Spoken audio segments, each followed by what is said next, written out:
So who you're going to hear from next is an amazing, amazing group of individuals who, like you, at one point knew nothing about Powur. They knew nothing about this vision. They knew nothing about where we were headed, and yet someone reached out to them. Someone extended an invitation, and that one invitation has changed the course of not only their lives, but hundreds and now thousands of other people. So we're going to introduce you to our first panel, who has been mastering the art of virtual selling. Now think about this. This is something that has become a norm in just the last couple of years. How many of you had not been Zoomed to death until COVID? Say aye. And how many of you are now like, okay, I could do one less Zoom? Say aye. Okay. But in a short period of time, and I had been on Zoom for years before that, but immediately everybody's on Zooms and Meets. It became a new norm. And so when you master this skill of virtual selling, it is going to be another tool in your tool belt, another arrow in your quiver to help you connect and reach with more people. So if you haven't mastered this game yet, the panel that's coming up, that's going to be led by Mr. Jonathan Brunasso. All those who know Jonathan, say, awesome, right? He has been lighting up our company since he came on board. He has an experience in real estate, a successful real estate agent who saw the vision, saw the impact we could have, saw the opportunity, and said, I'm going to lean into this. And he leaned in so hard. He opened up his network and his skill set, and he became the first to receive our Powur Tesla Award. He actually won the first Tesla in our community. How cool is that, right? But the cool thing about Jonathan is he didn't just do that for himself. He then turned around and taught his brother how to build this business. And guess who won the second Tesla? His brother, right? So I don't know if there's a third brother or not, but who knows? So I have the pleasure of introducing Jonathan Brunasso, and he is going to explain why he chose each of these leaders for our first virtual selling Powur panel. Please help me welcome Jonathan Brunasso, Wally Arida, Tom Cotter, Michael Margiel, Shelly Collett, and Corey Ventura to the stage. Give them a huge hand. Don't be afraid to stand up. These are your leaders. Bring them up.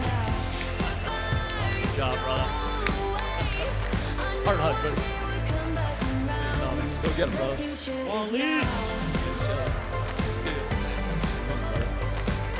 Light him up.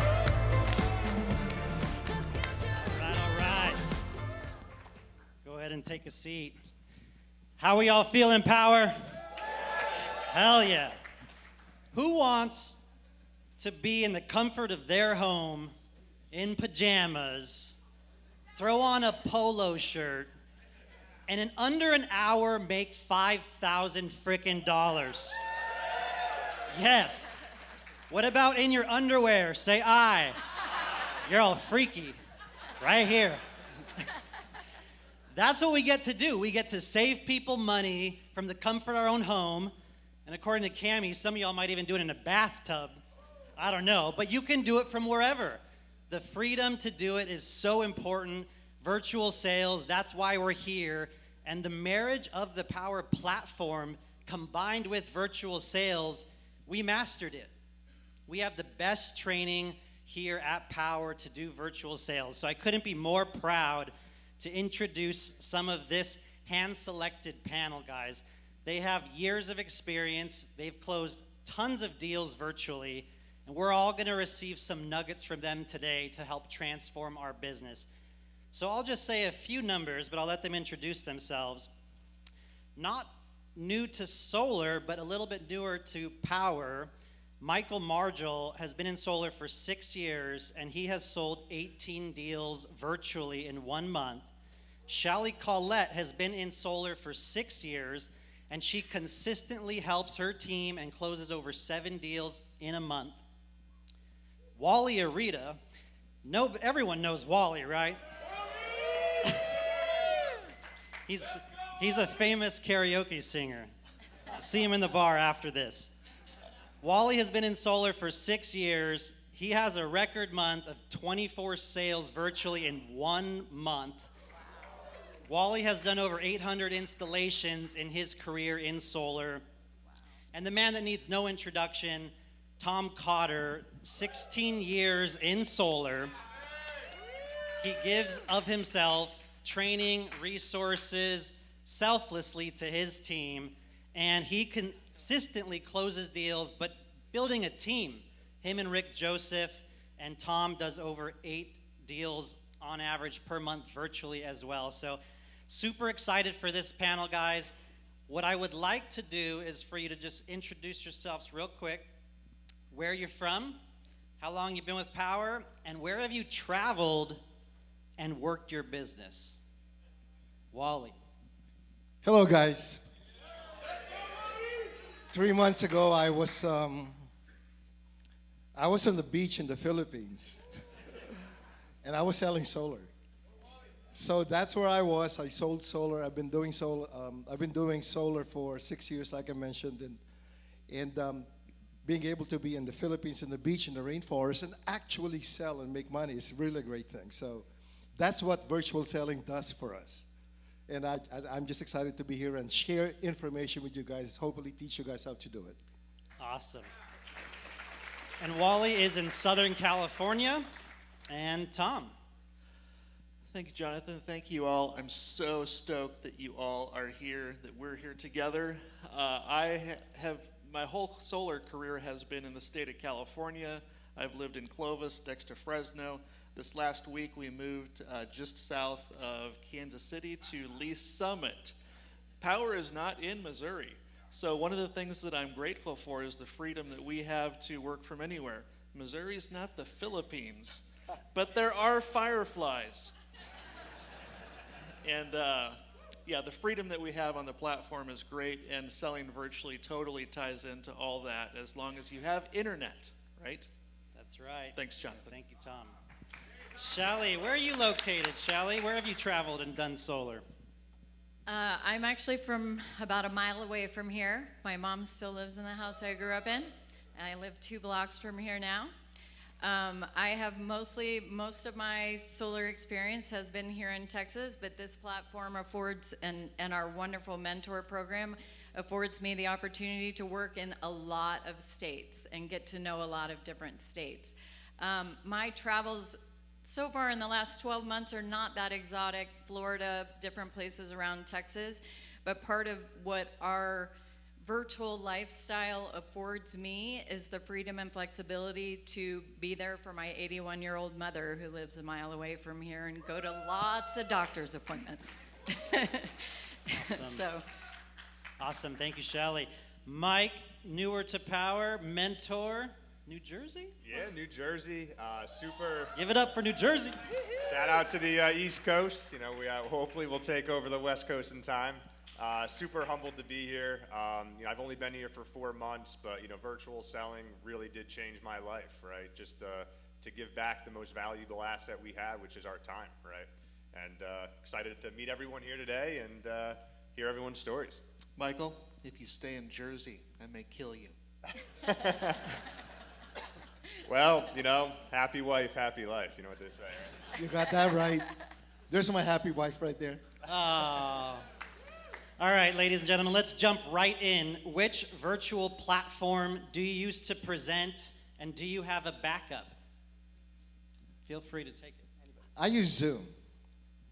If you don't use Zoom, I mean, you could use anything, but Zoom is really the easier one for me because they don't have to download the app. You send the link, they click it, and it opens. And everyone, I think, knows how to use Zoom at this point. I use Zoom also. I like the ability to be able to pause the presentation and add a battery in the adders in the middle of the presentation.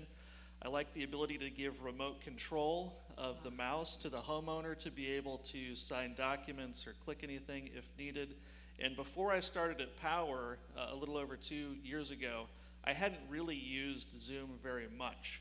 So my first presentation that I did with Powur was about 45 minutes from the time that the presentation started until we were signing documents. And that was all over Zoom. Nice. Zoom as well? same for me, yes, and same as Tom. The minute that everything went virtual at the beginning of the pandemic, I dove in and figured out how to use different screens and how to use Zoom, and I love the remote control to be able to help get people to sign. Yeah, believe it or not, for 2 years, when COVID hit, all I did was the phone and crank wheel, right? The customer never saw my face, and I had hundreds of installs that way. I would say the past 6 months, I've been using Google Hangout just to have more interaction with the homeowner. I've been seeing a lot of more success with that, but really, just take your time, get to know the customer, and any approach is really going to work. Awesome. Yeah, crank wheel is a backup for me. You can just send a link just in case Zoom's not working and talk on the phone at the same time. All right, which calendar booking service or website booking service, if you do use one, which one do you use? You need a calendar. When I learned a calendar from Gigi and from Charles, my life was chaos. But now that I have my calendar, my life is ordered. I don't stress out, and I use Calendly. So I have, in my appointments, I will have four appointments for solar in one day.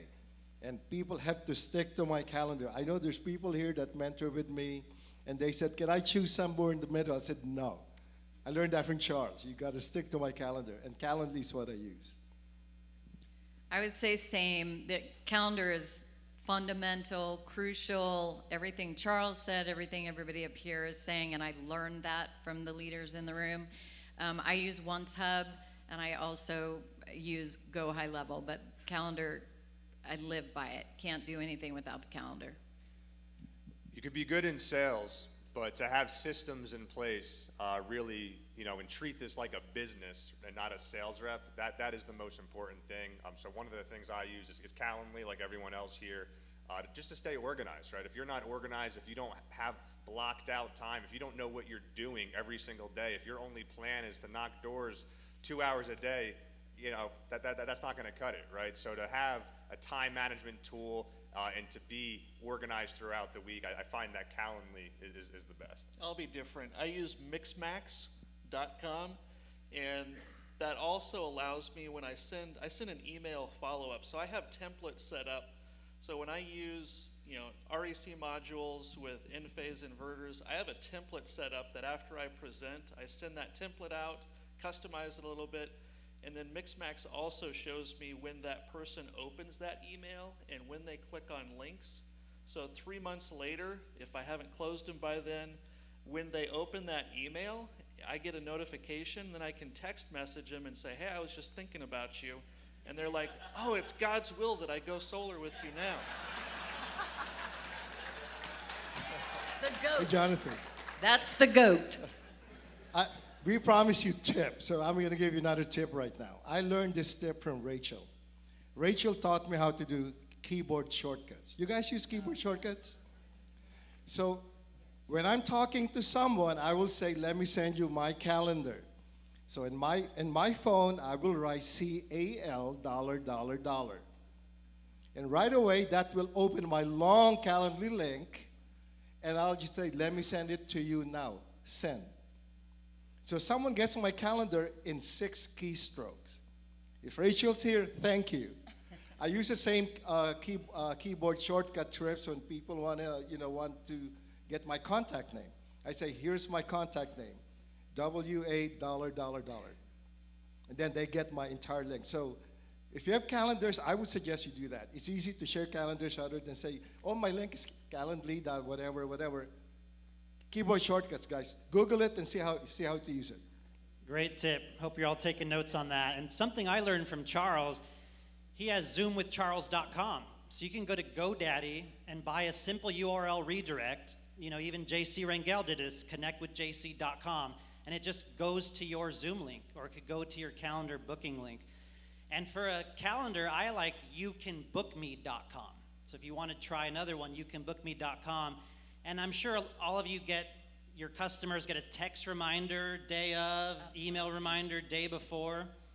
Yeah. How often do they miss appointments when they book the appointment and they're getting a reminder? Not very often. Hardly never. Not very. A lot better than the other companies, right? Definitely. All right. So, Mike, let's start with you. How do you get all decision makers on a call? How important is that? It depends, right? Because at the end of the day, your job is to get in front of most amount of people as possible. So if someone is just completely reluctant to have their significant other on the call, it's my job just to educate them, build value, and build their trust to get that other decision maker on the call. I mean, I can't tell you how many sales I would not have if I just was reluctant to meet because they were only having one decision maker. So I wouldn't say that is the most important thing. Obviously, it makes our job easier as consultants, but our job really and primarily is to educate and to build value. And if you do that correctly, you'll build their trust to earn that second call. Anybody else, decision makers? Well, one of the things that you can also do, and then Shelly, you can go, sorry. You can, if you've only got one decision maker on, you can record that call, and then you can email it to them afterwards so that the other person can watch that video. I learned so much from people in this room. I love that, and I haven't done that yet, but I can promise you that I'm going to be doing that, because the other thing that I've done, exactly like what you're talking about, is, you know, you try your best to get them on there. I don't not do the appointment if they're not on there, but then at the end of it, when they're saying, well, you know, I got to discuss this, I'm scheduling it. I'm saying, great, I promise you it works out better if we just all talk about it together, so I can answer both your questions. They're going to think of things that you didn't think of. So let's just schedule the next time. When do you think they're available? And the majority of the time that works, and now I've got them both, but I'm going to do that. All right. And let's move into keeping on the track of preparing. So pre-presentation work. What are some things that you do to prepare the proposal, to look at the house? What tabs do you have open, ready before you present? What does your prep look like? Tom, why don't you start? Boy, that's a lot of questions there. Let me start with the last one and then I'll go back. So the tabs that I have open are Powur, and I also have my project handoff notes, which is where I put my notes to myself before I sell the project.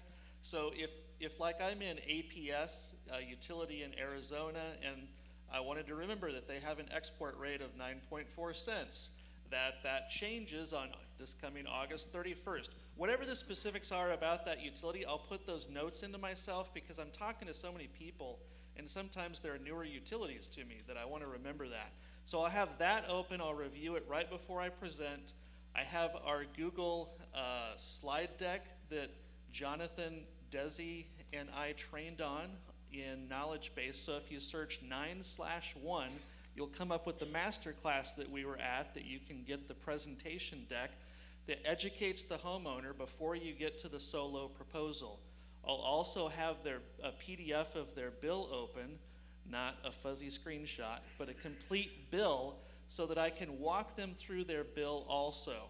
If they talked about an electric vehicle, as I was initially talking to them, I'll have some information about electric vehicles open as well. So I'll have my tabs organized in Chrome so that I'm starting on the right tab and I'm going to the right one, depending on where we're talking about in the presentation. I'll also have the solar panel menu spreadsheet open in another screen. Sorry, I'm talking a long time here.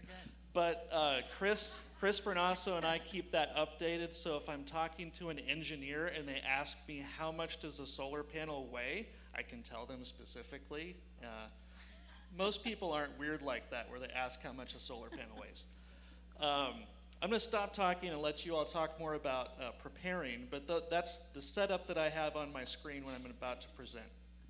I would just add, I'm sorry. No, go ahead. I would just add two things to that. First of all, I'm so grateful to Tom and his spreadsheets. Tom has the greatest spreadsheets ever, and he shares them. And I'm so grateful for how giving he is to our community. They're awesome, so thank you for that. And I would also just add, same thing. I don't have anything different to add as far as tabs or what I have up and ready, and how I have two screens plus my screen on my actual computer, and I organize all that in a way that works for me visually and to be able to be efficient through my presentation, but all the same things he's mentioning. The only thing I would add to that as far as prep is mindset. For me, it's always, I'm always be improving, and I'm envisioning that this is closing, that this is a contribution to this homeowner, to their finances, to their future, and their closing. Have any of you ever looked someone up on Sales Navigator before you met with them so that they can't see? that you LinkedIn?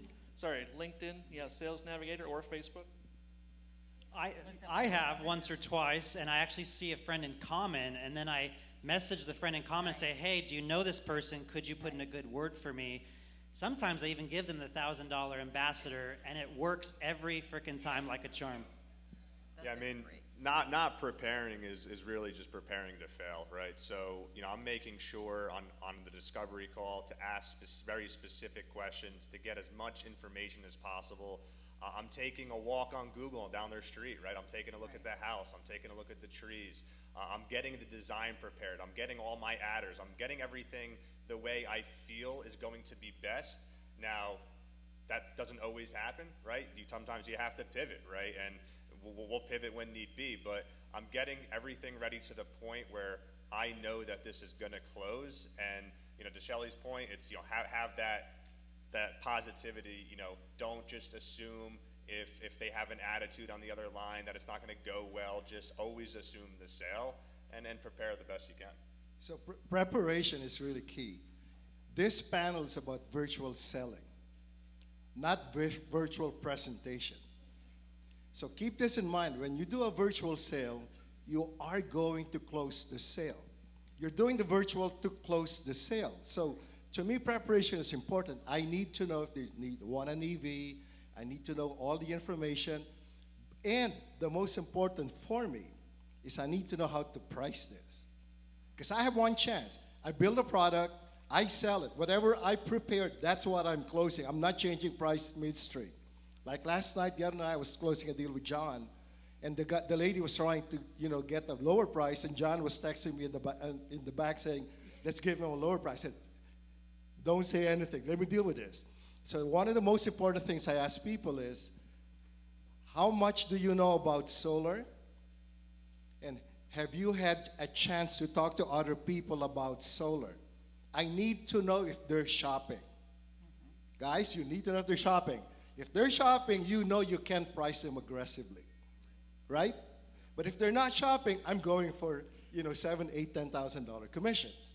But if I know there's 5 or 6 other guys, I may go down to 4 or 5, maybe 3, just to get the deal. So it's very important that you know what kind of homeowner you're dealing with, and you need to know that you have a proposal you made, and you're sinking or swimming with that proposal.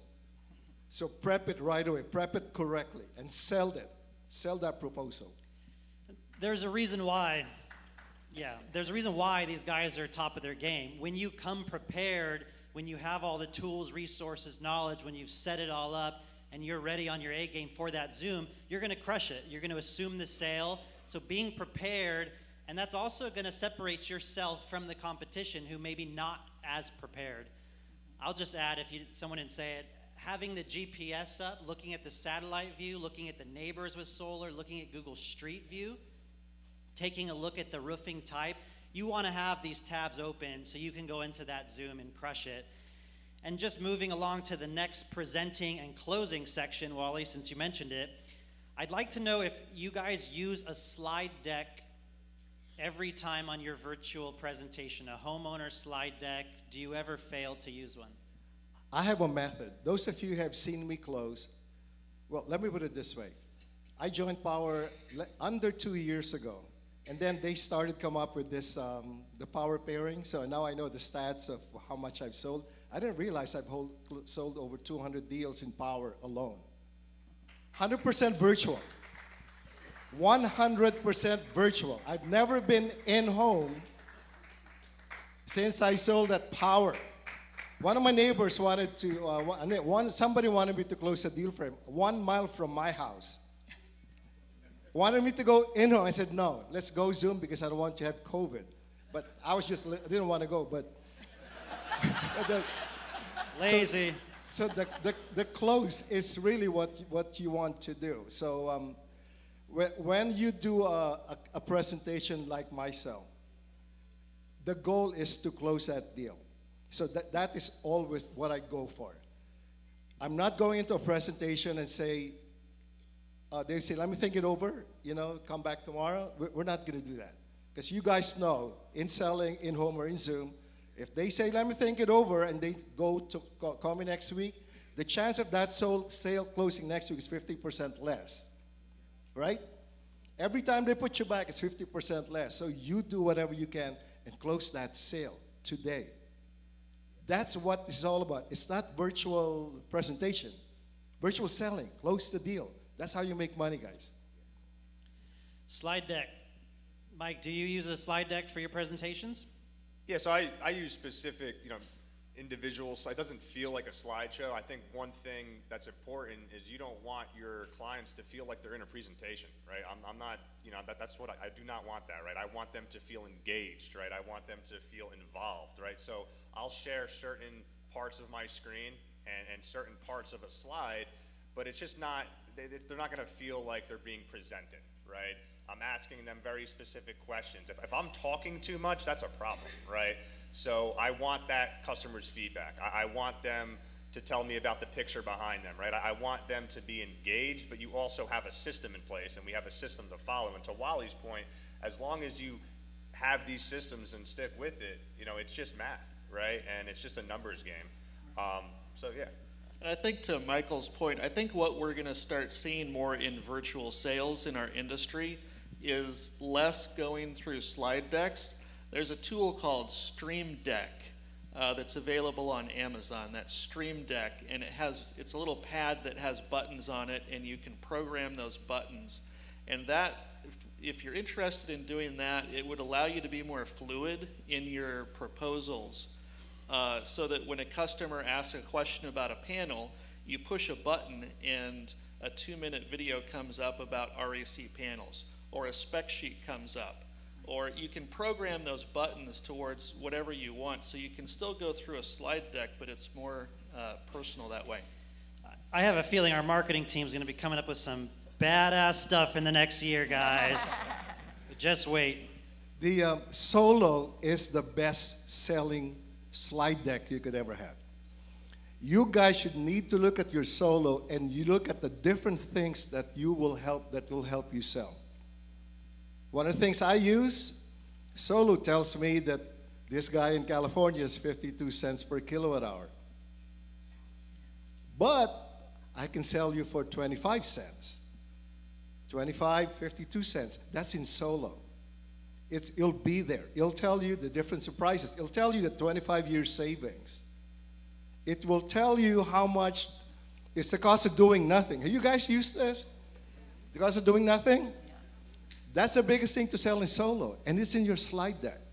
Like I sold a deal, and I said, Mr. Smith, what if you kept paying the utility for the next 25 years every month? How much do you think you would have paid them over the next 25 years if you didn't go solar? I said 50,000. Maybe. And then I go to Solo. How about 280,000? You hear a pin drop, right? That's how you sell Solo. You have the best selling tool in Solo. Take advantage of it. I said, sir, do you know that this is putting solar on your roof is just like a home improvement? It's an amazing tool. Yeah, it's home improvement. Just an extra bedroom, extra bathroom. So if I put 15 panels on your roof in your zip code, look at how much you'd increase it. Go up to Solo and say it's right there, $56,000. How would you like your house to improve or gain a value of $56,000? Solo. It's the best-selling tool. If you're not using Solo to your advantage, start practicing, because that's how you sell it. Facts from one of the best. All right, Shelly, start us off with how do you build rapport, gain trust on a virtual cold call on a Zoom? How do you do that? I think one of the biggest things is what we started today with, the theme of bringing energy. You have to bring energy to that call, and I think that's something that I enjoy doing on my calls, and then that's part of how I'm building rapport. It's like, hey, so-and-so, there you are. Nice to see you. And just starting, like you want them to match your energy, you got to bring the energy. And beyond that, I would also add what you're mentioning of, I find anything I can to be able to compliment, ask about, oh, your kids, oh my God, your dog is so cute. What kind of dog is that? Or even if it barks, I want to see your dog, right? Like, I'm goofy like that, and that's just who I am, and that helps me build rapport. That's our conversation. That's what it is, really. That's what Kelly's doing. You have to be in a nice conversation. That's how you generate rapport, just like we all do. I think it's important to, let the customer feel that I'm different, right? I'm not a sales rep. I'm an advisor, right? I'm an educator, right? I'm here to help them. I don't need to sell solar. Solar sells itself, right? And the more that you could just educate them and get to know them, right? Peel the onion. I think a lot of, you get an objection thrown at you, it's so easy to get defensive, right? Sit back, listen to them, right? Care, show them you care. That's what builds trust, right? And the more you just listen, get to know them, peel back the onion layer after layer after layer, I mean, that's really all you need to do. It's really no different in home. You just have a computer screen in front of you, that's it. Yeah, be interested in them. I used to play a game with my sales team of how long you could go in a sales appointment without talking about solar. That's true. Yeah, and actually, Corey Ventura, one of the gentlemen that couldn't make it for health reasons, but he says that he just likes to spend 5-10 minutes just getting to know them, getting to know their personality as well. So great advice on doing that. All right, got a few more questions to go here. Can I add one other thing to that real please, quick, Shelly. Jonathan? I think it's also super important to, you mentioned this as well, ask more questions than you are doing the talking, and listen more than you are doing the talking, because if you just go into your mode of, I have something to provide you, you're gonna lose them, right? And so you have to, virtual selling is all that much more important. We have to make it interactive. There has to be an exchange going on throughout. Let me just add one more thing to that. When you're virtual selling, all they see is you on a computer screen. It's like you're a news anchor on TV. So be very conscious of what you look like. Don't be sitting in a couch. No. Don't be, have the camera right so far from you that you're a small part of the picture. Go in, bring it here. It's you in this space. And that's how you generate that kinship, that closeness, that make them comfortable with you. And don't clutter your background with, bookcases or, give it a clear background, like they're watching you on TV. So for Zoom, I use the blurred background. You guys use the blurred background? The blurred background is so good because there's nothing in it. I don't even have the Powur logo behind me. Because I don't want them focusing on what's in the back. I want them focusing on me, right? Because I need to communicate, so that's what I'm doing. So be very conscious of what you look like. We tell people when you go in a room, when you go in home, you need to make sure you don't smell, you look clean, right? TV that's all it is, In TV, this is what it is. Practice that vision. Practice it. Take a picture so you know what you look like. And Tom, you have some of the best tools to talk about cameras and microphones. Yeah, right before we came up on stage, I posted a list of my equipment and camera settings and links to all that stuff on Amazon, along with how to set up your own Zoom URL. I posted that in Power Pioneers for you all if you're interested. But I decided that I didn't, I started off using a virtual background, and I was like spending way too much time trying to create different virtual backgrounds. And I decided that for me selling virtually, I wanted to be very genuine and kind of brand myself in a certain way as being honest by having a crystal clear camera, like they were just sitting in front of me, and a real background that was my house. So I have a bookcase. No, it's not a bookcase. I have a desk kind of behind me with a lamp. So I've got lights behind me. First of all, I have like a professional light on one side, a key light on the other, so that I'm hopefully lit very well. I have a solar panel that's a sharp 208 watt solar panel that's sitting behind me that I use to talk about Solar Insure. because Sharp didn't go out of business, but they no longer sell panels in the U.S., so it's important, for solar. Now you're showing off, Tom. Okay, we get it. We get it. So check Power Pioneers, and that list is up there. I would also add eye level camera and put it where you're actually looking into it. Don't have your camera over here and you're looking over here because that's where the person is. Line those things up, put it eye level. Don't put it down here and you're looking down, and have at least a ring light. These things are not very expensive, people, but they're super important. I bought a $15 light. It's like a round fluorescent light. I clip it on top of my Mac. Yeah. And it's a very, very bright picture for you. Because remember, you're a news anchor in a news TV show, so you gotta look nice. I have a question for the panel. Have you ever done a presentation without pants on? We'll skip that. We'll skip that. Anyone? All they see is Of from here course. up, right? That was my opening question. What about you guys? Who's done it without pants on? I would add to that. I actually, most of the time, am putting on some clothes that I actually feel like this for the mindset, right? Like, I'm ready to go. I feel good in this, and we're going to do it. But there are plenty of other times where I just have on a presentable top, and I've got my yoga pants on and my socks. It's good to stay comfy. Right? All right, one other thing I wanted to add earlier, just on the feel, felt, found, 2 ears, 1 mouth, use them in that order, but just focusing in on those things because that's really important. One of the things I learned from Aparna with Give Power was every time I do a presentation, I write down the name on a piece of paper in front of my monitor. And I even write down a few questions and I say, can I take notes? And if you can say their name 10, 15 times during that presentation, you will connect with them, you will build rapport with them, they'll be more likely to like you and to buy from you. Because at the end of the day, virtual sales, they buy from people they like. Right. All right, now let's get into the close. I'm wondering, before we get into your closing line, how long does it take you to close a sale? Are we doing 1 call closes, 2 call closes, and how do you schedule that follow-up?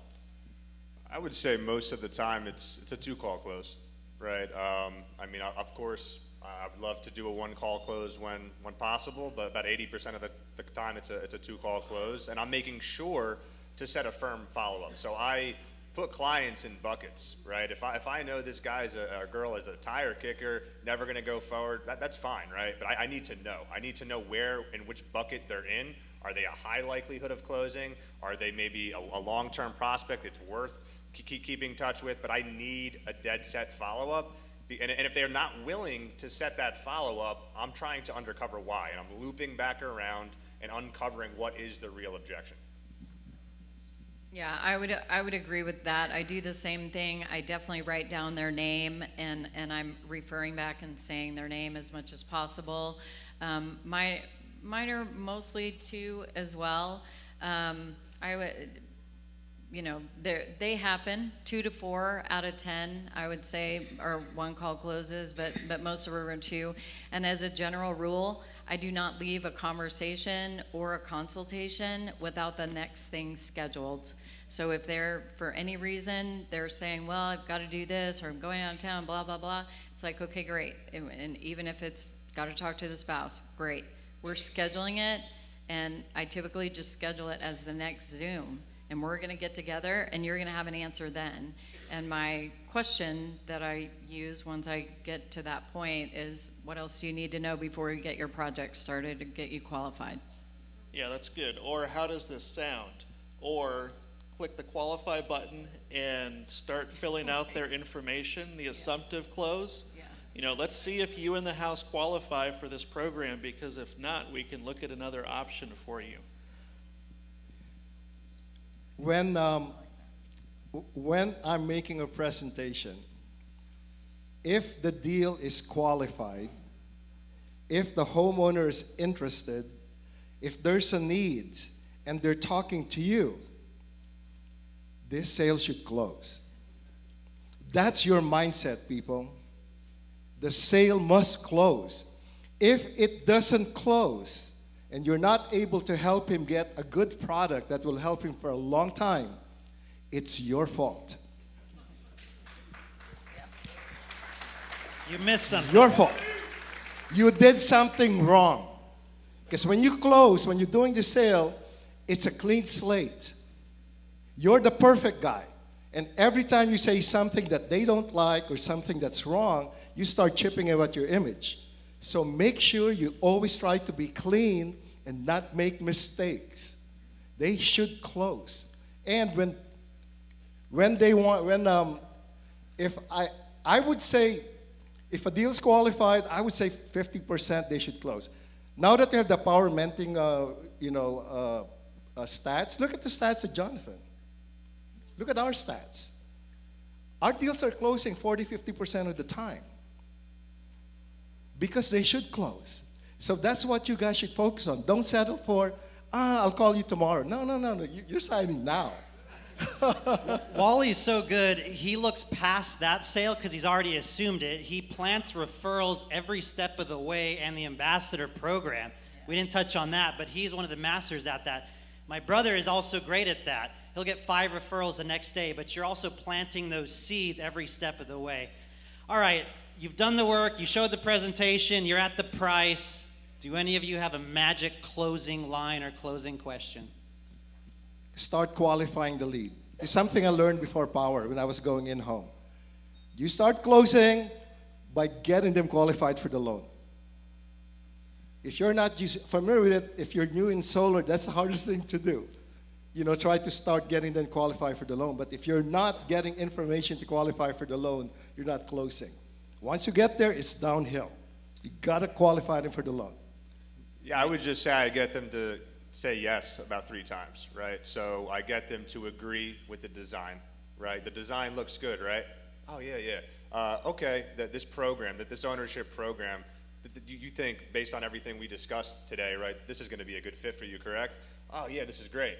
Awesome, and you feel like myself and Powur, this is gonna be a great fit for you moving forward and a great partnership, right? Oh, yeah, you guys are great, awesome.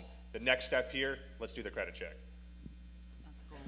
Do you want to start saving now or later? Do you want to add this asset to your home now or later? You have to find ways with some homeowners to create urgency, like NEM 3 in California, or an export credit dropping, or the tax credit, or we're headed into peak production season, you want to maximize your production. Some people need a little bit of urgency to get them to move forward now, so you can use that in your close. Boom. Thank you guys so much. Let's give it up for these amazing mentors, rock stars, top in their industry. Thank you guys. Let's give it up.